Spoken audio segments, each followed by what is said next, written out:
नरेश सब लोग है, मैं पूना से हूँ। बेसिकली मैं एक इलेक्ट्रॉनिक्स इंजीनियर हूँ और मेरी वाइफ मेरे साथ है। ये एक स्कूल में प्रिंसिपल रही है, 27 साल ये प्रिंसिपल रही है और मैं कॉर्पोरेट सेक्टर में वाइस प्रेसिडेंट वगैरह कंपनियों में रहा। क्योंकि एक चीज तो क्लियर है, अगर हम किसान नहीं भी हैं फिर भी हमको ये सोचना पड़ेगा कि जो हम खाते हैं उसमें क्या है। सही है ना? जो हम खाते हैं, मैं किसान नहीं हूं, तुम कहीं मैंने खेती नहीं की है, पर मेरे को इतना मालूम है कि जो किसान उगाता है हम उसको खाते हैं।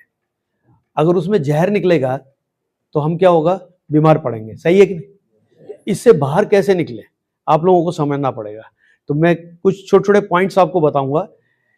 प्रोडक्ट का कोई इसमें अहमियत नहीं है। अगर ये काम अगर देश में हो जाए कि हम लोग केवल ये सोच लें कि अपने देश को हम जैविक कर लें, तो आई थिंक हम बहुत बड़ा काम कर लेंगे। हमारा मिशन क्या है?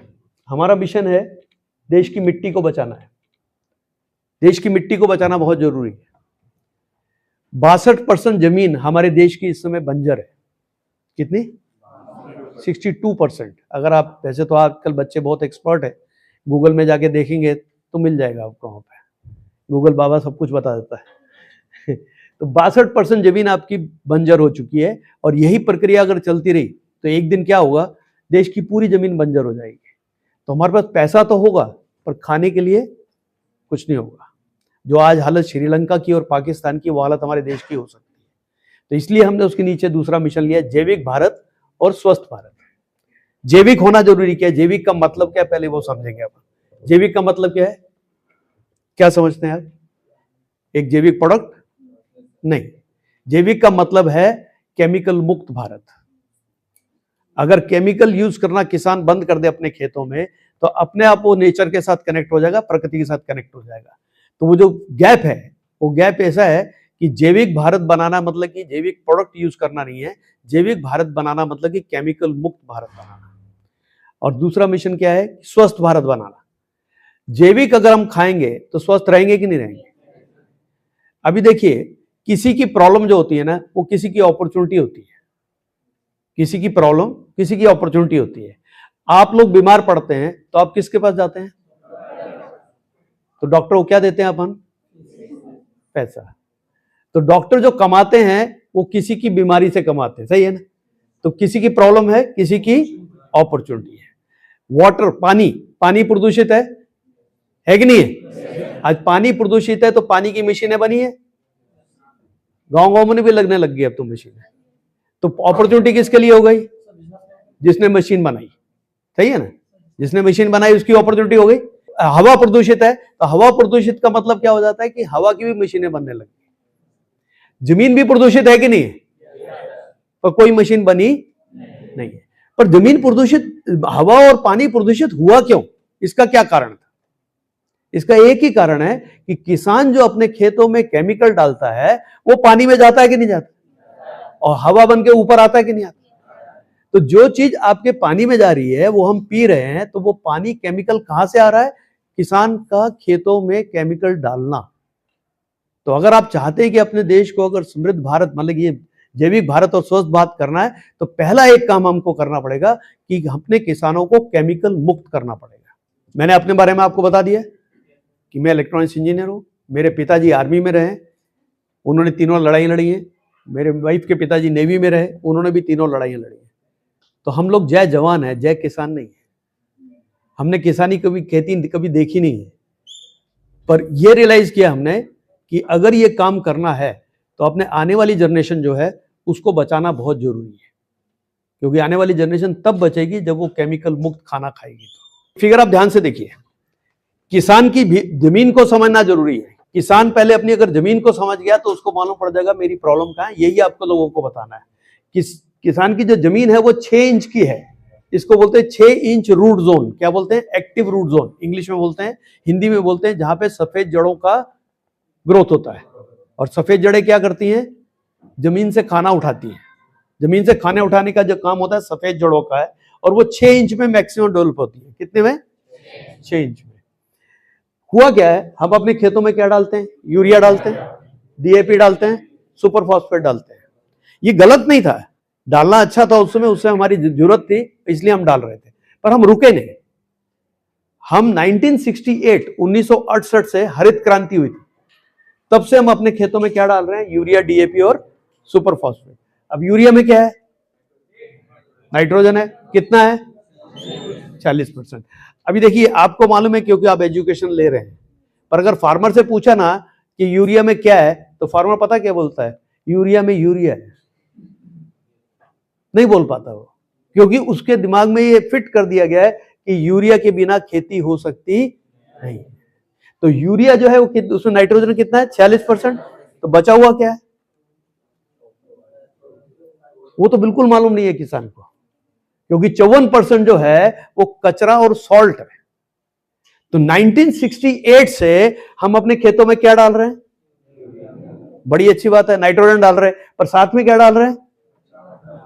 अब आप किसी किसान से भी पूछिए, आप किसान के बेटे हैं, तो आपको बेटा या बिटिया है, तो आप अपने पापा से पूछिए कि धरती उनकी जमीन हार्ड है कि नहीं है ना? तो जमीन जो हार्ड हो गई है, उसका कारण यूरिया में नाइट्रोजन नहीं है, उसका कारण है 54% जो आपने कचरा और सॉल्ट इतने सालों से अपने खेतों में डाला है। अब जब वो हार्ड हो गई है, तो उसमें क्या हुआ है? ऑक्सीजन लेवल कम हो गया है और कार्बन डाइऑक्साइड लेवल जो है वो बढ़ गया है। और जहां ऑक्सीजन लेवल कम होता है वहां बीमारियां बढ़ती है। सही है ना? ऑक्सीजन लेवल कम हो रहा है, कार्बन डाइऑक्साइड लेवल बढ़ रहा है। अभी एक चीज एक्टिविटी आपके खेत में बंद है, जिसको क्या बोलते हैं? आप किसी भी किसान से पूछिए केचुआ है, वो कहता है केचुआ मर गया। केचुआ मरा नहीं है, वो 3 मीटर नीचे जाके सो गया, सुप्त अवस्था में सो गया। मतलब मैं बोलता हूं किसानों के लिए, आप तो पढ़ रहे हैं, तो मैं सुप्त अवस्था में चला गया, वो समाधि धारण हो गया नीचे। क्योंकि वो जब काम करता है वो किस में करता है? ऑक्सीजन में। अगर इसको ऑक्सीजन मिलेगा तो ये काम करेगा, अगर ऑक्सीजन नहीं मिला तो ये काम करेगा नहीं। अब ऑक्सीजन में काम क्या करता है? ये काम क्या करता है? जाते हुए आते हुए 1 स्क्वायर फीट में एक दिन में 2 छेद करता है, ड्रिल करता है। ड्रिल करते हुए ऊपर जाता है, ड्रिल करते हुए नीचे आता है, तो 2 छेद करता है जमीन के अंदर। अब जब ये खाता क्या है? मिट्टी। खाता मिट्टी है, ऊपर जाता है, ऊपर आके वॉमिटिंग करता है, मतलब निकाल देता है। उसको बोलते हैं केचुआ खाद। वो अपने वेट के हिसाब से खाता है। अगर 10 ग्राम का केचुआ है तो 10 ग्राम खाएगा, 7-8 ग्राम का है तो 7-8 ग्राम खाएगा मिट्टी। बहुत इंटेलिजेंट जानवर है। और ये ऊपर जाने के बाद वॉमिटिंग करता है, तो ये थी केचुआ खाद, जो वर्ल्ड की अप्रतिम खाद है। इसके सामने कोई भी खाद टिक नहीं सकती, ये नेचर ने दिया है हमको। अभी वो क्या करता है? जब जाता है ऊपर, वॉमिटिंग करता है, तो सेम छेद से वापस नहीं आता है, वो दूसरे छेद से वापस आता है। तो इंटेलिजेंट कौन है? केचुआ इंटेलिजेंट है। और हम कब से पढ़ते आ रहे कि केचुआ किसान का मित्र है? बचपन से पढ़ते आ रहे हैं। तो मित्र कहां गया? क्या हो गया?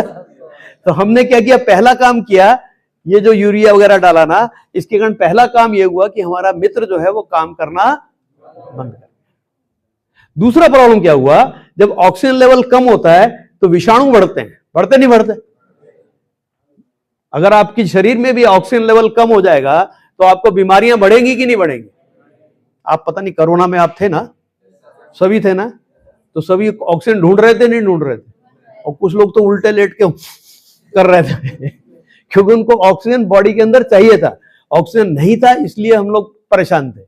और ऐसे ही अगर जमीन में ऑक्सीजन लेवल कम हो जाता है तो जमीन में विषाणु बढ़ जाते हैं। फिर किसान क्या करता है? मार्केट में जाता है विषाणु मारने के लिए, मतलब कि जो कीड़े मकोड़े मारने की पेस्टिसाइड खरीद के लाता है और वो मारता है। तो उससे विषाणु तो मरेंगे ही मरेंगे, साथ में कौन मरता है? जीवाणु। क्योंकि इनको बोलते हैं माइक्रोन्यूट्रिएंट्स। क्या बोलते हैं इंग्लिश में? माइक्रोन्यूट्रिएंट्स। हिंदी में क्या बोलते हैं? सूक्ष्म जीवाणु। ये सूक्ष्म जीवाणु मतलब कि एक जो जीवाणु है वो कितना सूक्ष्म होगा, ये आप इससे जानोगे कि 1 ग्राम मिट्टी में 20 करोड़ के ऊपर जीवाणु हुआ करते थे। कब? 1968 के पहले, जब हम रासायनिक खेती नहीं करते थे। कितने थे? 20 करोड़ से ज्यादा। तो कितने सूक्ष्म होंगे? छोटे छोटे होंगे ना। अब अभी जो है, अगर अभी किसान के खेत में जाके मेजर किया तो 1 ग्राम में 1 करोड़ के नीचे जा चुके हैं। और ये 13 मिनट में मरते हैं। इनका लाइफ साइकिल केवल 13 मिनट का होता है। एक जूनी मरती है, दूसरी जूनी पैदा होती है, और जो मरती है वो खाद बनती है। तो जो प्रक्रिया 20 करोड़ में हो रही थी, आज जमीन में कितने करोड़ में हो रही है? इसका मतलब 20 गुना जमीनें बंजर हैं कि नहीं है? जमीन का बंजर होना, जीवाणु का काउंट कम होना है, बाकी कोई कारण नहीं। इसलिए आपके जो पूर्वज थे, आपके जो दादा परदादा वहां होंगे, उनसे पूछो जाके, वो खेतों में लकड़ी का हल चलाते थे। आजकल हम कौन सा हल चलाते हैं? लोहे का। पहली बात है कि जमीन हार्ड हो गई है, इसलिए लोहे का हल लगता है। दूसरी बात है कि वो हमारे पूर्वजों को मालूम था कि लकड़ी के हल चलाने से फ्रिक्शन कम होता है। जब फ्रिक्शन कम होगा तो जीवाणु अपने आप कम मरेंगे। आज अगर लोहे के हल से भी जीवाणु मर रहे हैं, तो जो 13 मिनट में मरने चाहिए तो उनको 4-5 मिनट में हम मार डालते हैं। तो खाद जो बनती है वो कम बनती है। अब देखना, सफेद जड़ें कहां पे हैं? 1.5 इंच में। 1.5 इंच में है कि नहीं? नीचे कहां दिखाई मैंने? यहां पे 1.5 इंच में है कि नहीं है? और खाद कहां है? अब जड़ों का काम क्या है? खाद उठाने की प्रक्रिया करना। अब वो कहां से उठाएंगे? यहां से खाद उठ के कहां जाएगी? ऊपर जाएगी क्या? अब यहां से खाद उठने की प्रक्रिया कम है, तो पत्तों को खाना कम मिल रहा है। तो अब किसी भी किसान से पूछिए कि पत्ते कैसे हैं, तो बोलता पीले है कि नहीं? पत्ते पीले हैं, पत्ते सिकुड़े हुए हैं, पत्तों का साइज कम है, पत्तों का काउंट कम है, और पौधे की ऊंचाई कम है। इसके कारण जो ऊपर से प्रक्रिया होनी चाहिए ना, वो हो रही नहीं। 96.2% दिखा है मैंने। हवा, पानी और सूरज, फोटोसिंथेसिस पढ़ाया जाता है नहीं पढ़ाया जाता है? हाँ, प्रकाश संस्करण ये होता है, ये हो नहीं रहा है पत्तों पे। इसके कारण पत्तों पे खाना कम बन रहा है, फूल कम आ रहे हैं और फल कम आ रहे हैं। किसी भी प्लांट को बढ़ाने के लिए, किसी भी पौधे को बढ़ाने के लिए जमीन का कंट्रीब्यूशन कितना है पता है? 3.8%। तो आपके दिमाग में आ रहा होगा कि सर इतनी दूर से आए हैं पूना से, 3.8% के लिए इतना क्यों चिल्ला रहे हैं? बहुत कम है ना, थोड़ा है ना, कोई मतलब नहीं है। पर ये 3.8% बहुत इंपॉर्टेंट है। ये इतना इंपॉर्टेंट है जैसे आपके शरीर में एक दिल है, हार्ट है कि नहीं है? 300 ग्राम्स का है वो। कितने ग्राम का? 300 ग्राम का। अगर वीक पड़ गया तो पूरी बॉडी वीक हो जाएगी, और अगर बंद हो गया तो फिर 4 लोग ढूंढने पड़ते हैं। सही है ना? तो ये जो हार्ट है, जमीन का हार्ट है, वो जीवाणु, ये केचुआ और जीवाणु है, जिसके साथ हम खेले हैं हमारे किसान भाई। नोइंगली नहीं, अननोइंगली। इसको नोइंगली नहीं बोलेंगे कि उनको मालूम था कि हमारी जमीन खराब हो रही तो हम ये डालेंगे तो खराब करेंगे, ऐसा उनके दिमाग में बिल्कुल नहीं था। अननोइंगली ये रुकने वाली चीज जो थी कि कुछ सालों तक रोक देनी चाहिए थी, ये रोकी गई नहीं। किसान को लगा कि यूरिया से ही खेती होती है, डीएपी से ही खेती होती है, सुपर फॉस्फेट से ही खेती होती है, इसलिए उसको कंटिन्यू करता गया। और कंटिन्यू करते करते उसने जीवाणु इतने कम कर दिए कि अभी ये इकोसिस्टम बराबर आ रहा नहीं आ रहा, तो अटक गया वो। अगर ये सारा सिस्टम बराबर हो जाए तो कैसा रहेगा? अगर ये सारा सिस्टम ठीक हो जाए तो क्या होगा? देखिए, अगर ये सारा सिस्टम ठीक हो जाए तो आपकी पिक्चर कुछ ऐसी दिखेगी। ऐसा कुछ दिखेगा नहीं दिखेगा? अगर ये ठीक हो जाए, मतलब केचुआ एक्टिव हो जाए, तो ऑक्सीजन बढ़ जाएगा नहीं बढ़ जाएगा? कार्बन डाइऑक्साइड कम हो जाएगा, और क्या होगा कि यहाँ पे जीवाणु के काउंट बढ़ेंगे। जीवाणु के काउंट बढ़ेंगे तो 13 मिनट में ज्यादा खाद की प्रक्रिया होगी, देखो खाद बढ़ गई यहाँ पे। और व्हाइट रूट्स नीचे तक आएंगे कि नहीं आएंगे? व्हाइट रूट नीचे आएंगे तो व्हाइट रूट खाना उठाने की प्रक्रिया बढ़ जाएगी। खाना ज्यादा मिलेगा तो पत्ते कैसे हो जाएंगे? बड़े हो जाएंगे, डार्क ग्रीन हो जाएंगे, पत्तों का साइज बड़ा हो जाएगा, ये सब हो जाएगा यहाँ पे। तो ऊपर से जो फोटोसिंथेसिस है वो ज्यादा होगा। फोटोसिंथेसिस ज्यादा होगा तो आपको उत्पादन ज्यादा मिलेगा। सही है कि नहीं? अभी मैं आपसे एक चीज बताना चाहता हूं। ये जो ये पॉइंट लिखा है, ये देखिए, एटमॉस्फेयर में नाइट्रोजन कितना है? 78% है। तो फिर किसान मार्केट से 46% नाइट्रोजन और साथ में कचरा खरीद के जमीन में क्यों डाल रहा है? ये 78% जो फ्री है, इसका पैसा लगता है क्या? भगवान बिल भेजता है क्या? नहीं। ये 78% खींचने की ताकत क्यों नहीं बढ़ा रहा है? क्योंकि किसान को ये मालूम नहीं है कि नीचे की प्रक्रिया ठीक हुई तब जाके ऊपर की प्रक्रिया ठीक होगी। तो ये 78% खींचने की ताकत बढ़ गई, तो ये 46% की जरूरत है क्या? कचरा डालने की जरूरत है क्या? नहीं है ना। तो क्यों कर रहा है किसान ऐसे? ये बताना जरूरी है किसान को। प्रोडक्ट इंपॉर्टेंट नहीं है, मैंने फिर से बोला आपको। किसान अगर ये सुधार लेना तो बहुत बड़ा काम हो जाएगा। अगर इसके आगे चले, अभी आप सब चाहते हो केमिकल छोड़ना चाहिए, सही? यस और नो? केमिकल अगर छोड़ना चाहते हैं तो कहां जाना चाहते हैं अपन? अपन केमिकल छोड़ के कहां जाना चाहते हैं? गोबर की खाद सोल्यूशन है कि नहीं है? क्योंकि गोबर की खाद में क्या रहता है? कार्बन रहता है। वो कार्बन जो है हमारी जमीन के लिए बहुत अच्छा रहता है। ये आपको पढ़ाया भी हो, पढ़ा भी है आपने, सही है? अब मेरे बताइए, कौन सा किसान है, जो कौन से किसान है कितने जानवर पालते हैं? देसी गाय कितने पालते हैं? देसी गाय का गोबर किसके पास है? देसी गाय का मूत्र किसके पास है? और मैं तो इतना दुर्दैव है कि जब मैं किसान से पूछता हूं कि इसको तुम डिकम्पोज कैसे करते हो, इसको सड़ाते कैसे हो, तो बोलता है हम साइड में डाल देते हैं, जब 3-4 महीने हो जाते हैं उठा के अंदर डाल देते हैं। बराबर है ना? ऐसे ही करते हैं। और सबसे खतरनाक काम वो है, अगर आपकी कच्ची खाद अगर आपने जमीन में डाली जिसको आपने डिकम्पोज किया नहीं है, उसमें ह्यूमनी क्रिएट होती है जो आपकी जमीन में बनती है, और वो आपकी जड़ों को खाती है, और उसको मारने का कोई तरीका नहीं है। वो मरती नहीं है, उसको कोई भी केमिकल डालो तो उसका मरने का एक ही तरीका है कि अगर जब आप उसको हवा को एक्सपोज करते हो तो वो भौंड बढ़ के उड़ जाती है। तो किसान अपना कितना नुकसान कर रहा है सोचिए। एक तो गोबर की खाद है नहीं, अगर है तो उसको ढंग से डिकम्पोज नहीं कर रहा, अगर डिकम्पोज नहीं कर रहा तो प्रॉब्लम ये हो रही है कि ये इशू खड़ा हो रहा है ये प्रॉब्लम्स है। तो किसान के सामने एक बहुत बड़ा प्रॉब्लम है कि ना वो केमिकल छोड़ सकता है, ना वो गोबर की खाद पे जा सकता है। मैं नहीं बोल रहा गोबर की खाद अल्टीमेट सोल्यूशन नहीं है, गोबर की खाद में ही अल्टीमेट सोल्यूशन है, क्योंकि हमारे पूर्वज क्या खेती किया करते थे? अगर आप अपने घर में जाइए, अपने दादा परदादा से बात करें तो ऐसे ही जाके उनसे पूछिए कि आपके पास कितनी गायें थी। हर एक घर में करीब 20-25-200 गायें तो रहती थी, वो भी देसी गायें रहती थी, सही है ना? और सभी घर के बच्चे खेती करते थे, तो लेबर का प्रॉब्लम भी नहीं था। आज किसान को ये सारे प्रॉब्लम फेस करने पड़ रहे हैं, तो वो प्रॉब्लम में अटका पड़ा है, वो केमिकल छोड़ नहीं सकता, गोबर की खाद पे जा सकता नहीं है। अगर वो चला भी जाए, अगर वो केमिकल छोड़ भी दे और गोबर की खाद पे चला जाए और जैविक खेती के लिए आगे बढ़े, तो 3 साल तक उसका प्रोडक्शन नीचे जाता है। कितने साल? 3 साल तक उसका प्रोडक्शन नीचे जाता है। कौन सा किसान ऐसा है जिसका 3 साल तक प्रोडक्शन नीचे गया तो उसको चलेगा? किसी किसान का नहीं है हिम्मत, क्योंकि किसान आज मुश्किल में है, और मुश्किल में डाल दिया उसको हमने 3 साल तक, तो वो और मुश्किल में चला जाएगा।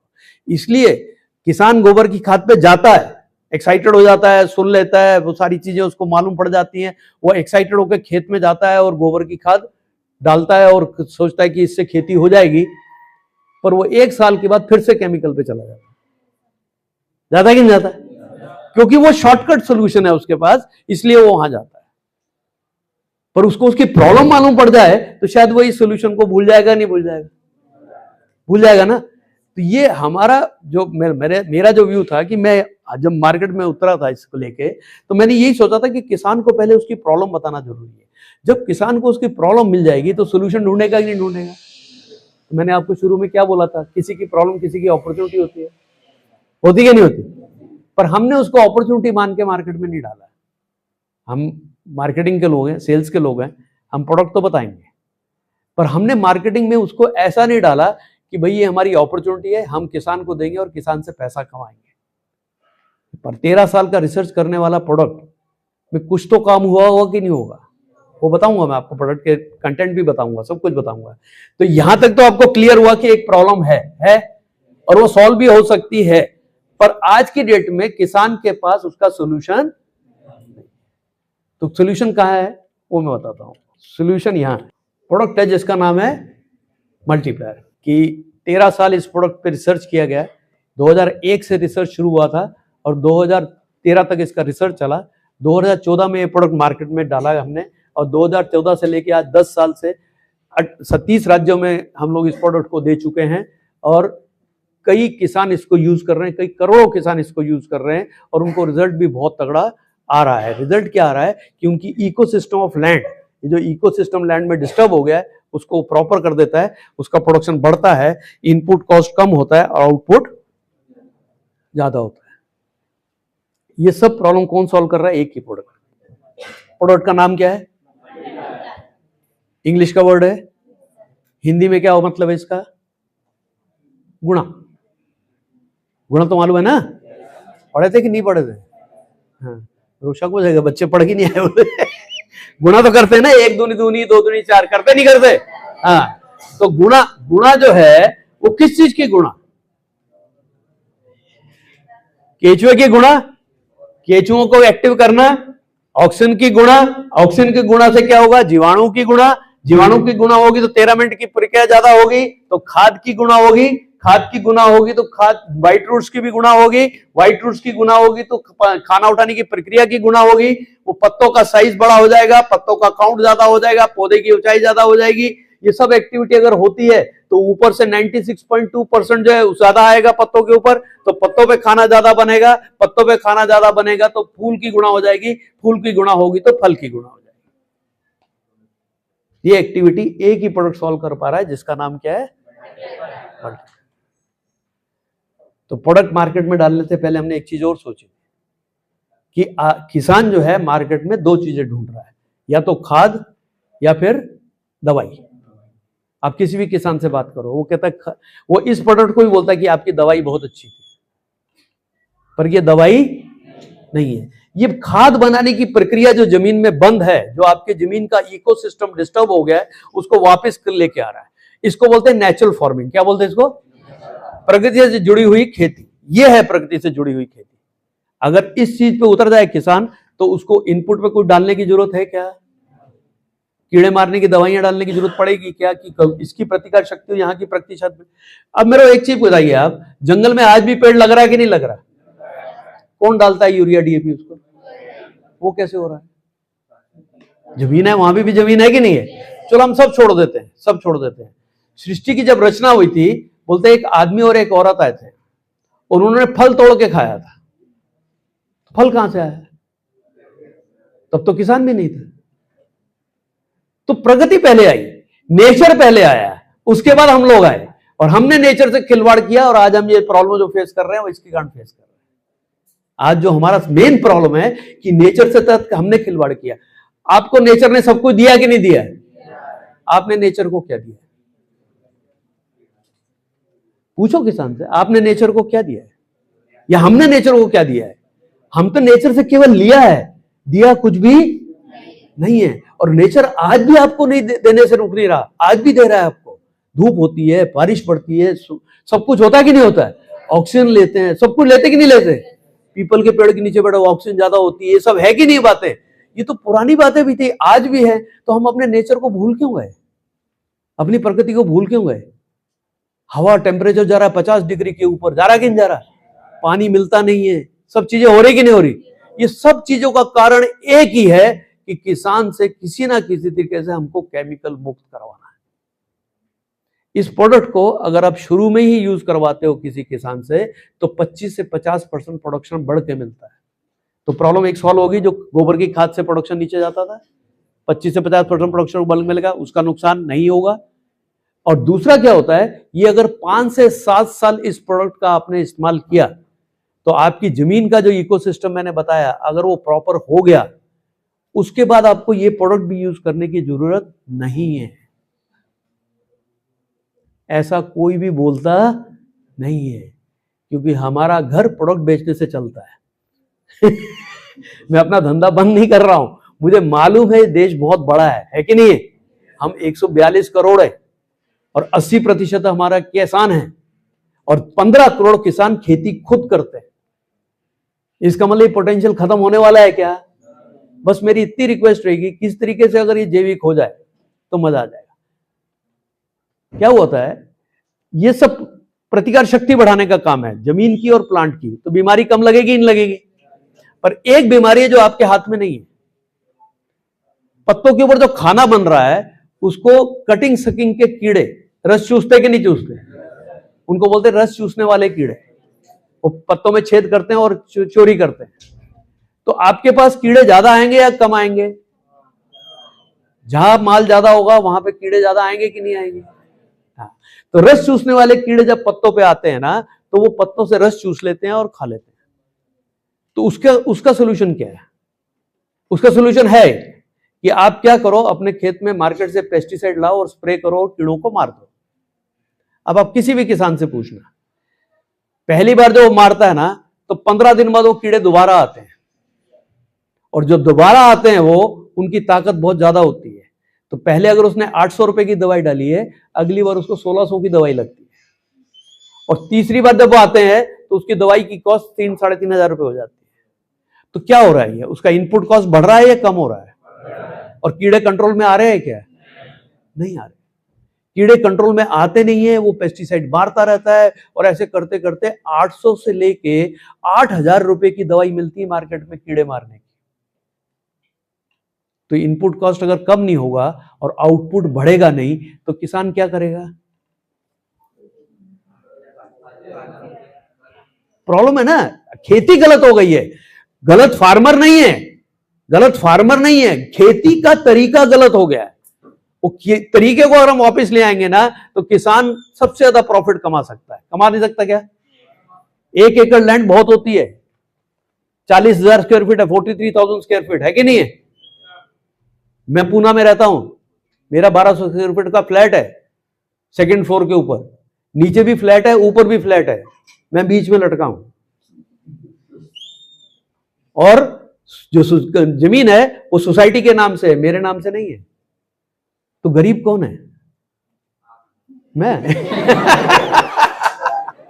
सही है कि नहीं है? किसान कैसे गरीब हो सकता है? 43,000 स्क्वायर फीट 1 एकड़ के ऊपर बैठा है और अपने को गरीब बोल रहा है। कैसे गरीब हो सकता है? किसान गरीब नहीं है, किसान गरीब हो गया है। उसका कारण है कि खेती की पद्धत बदल गई। अगर खेती की पद्धत वापस आ जाए ना, तो यही किसान करोड़ों रुपए कमा सकता है। सही है नहीं? इसका मतलब खेती में पैसा है, पर अगर तरीका बदल दिया तो यहां से एक्सपोर्ट भी होगा कि नहीं होगा? तो सारी चीजें हो सकती है खेती। तो हमारा देश जो है एक बड़ा बड़ा देश है। जो अपन बोल रहे हैं ना कि ये देश महान देश बन सकता है, देश वर्ल्ड का, ये बन सकता है। पर प्रॉब्लम यहां अटका पड़ा है कि हम अपनी खेती की तरफ ध्यान नहीं दे रहे। तो एक इलेक्ट्रॉनिक्स इंजीनियर आपको खेती सिखा रहा है, सोचो आप, है कि नहीं? मैं क्यों बता रहा हूं ये आप लोगों को? आप खुद एग्रीकल्चर एक्सपर्ट हैं, आप मार्केट में जाइए, लोगों से बातें करिए, इसको ऑब्जर्व करिए, इसको समझिए, और फिर अपने टीचर्स के साथ बैठ के इसको और आगे कैसे बढ़ाना है वो बढ़ाइए। मेरा तो इतना ही मैसेज होगा आपको कि अपने देश को जैविक और स्वस्थ करना जरूरी है, नहीं तो आने वाली जनरेशन जो है ना, वो हमको छोड़ेगी, याद नहीं रखेगी हमको, बोलेगी इन्होंने हमारे लिए बहुत कुछ गलत किया था। तो आज हम एक डिसीजन लेंगे कि अपने देश को जैविक और एक स्वस्थ भारत बनाएंगे, और एक समृद्ध भारत इसलिए बनेगा वो जब हमारा किसान अमीर होगा। सही है कि नहीं? और किसान हमारा अमीर होना चाहिए, यही हमारा लक्ष्य है। हमारा लक्ष्य हमको पैसा कमाना है ऐसा नहीं है, हमको पैसा कमाना है, पर अगर मेरा किसान 200 रुपए कमाएगा तो मैं 5 रुपए कमाऊंगा, चलेगा क्या आपको? तो फ्री में क्रांति करता नहीं हूँ। क्रांति है, फ्री में नहीं कर रहे, पर इतना है कि पहले किसान अमीर हो जाए, उसके बाद हम 10 रुपए कमा ले तो कोई प्रॉब्लम नहीं। और किसान अमीर तब होगा जब उसका इनपुट कॉस्ट कम होगा और उसका आउटपुट बढ़ेगा, और वो जो खाना वो देता है मार्केट के अंदर वो केमिकल मुक्त होगा। स्वस्थ भारत बनेगा कि नहीं बनेगा? फिर हाँ, स्वस्थ भारत अगर बनाना है तो एक ही काम करना है हमको, किसान को केमिकल मुक्त करना है। आप सबको शुभकामनाएं, wish you all the best.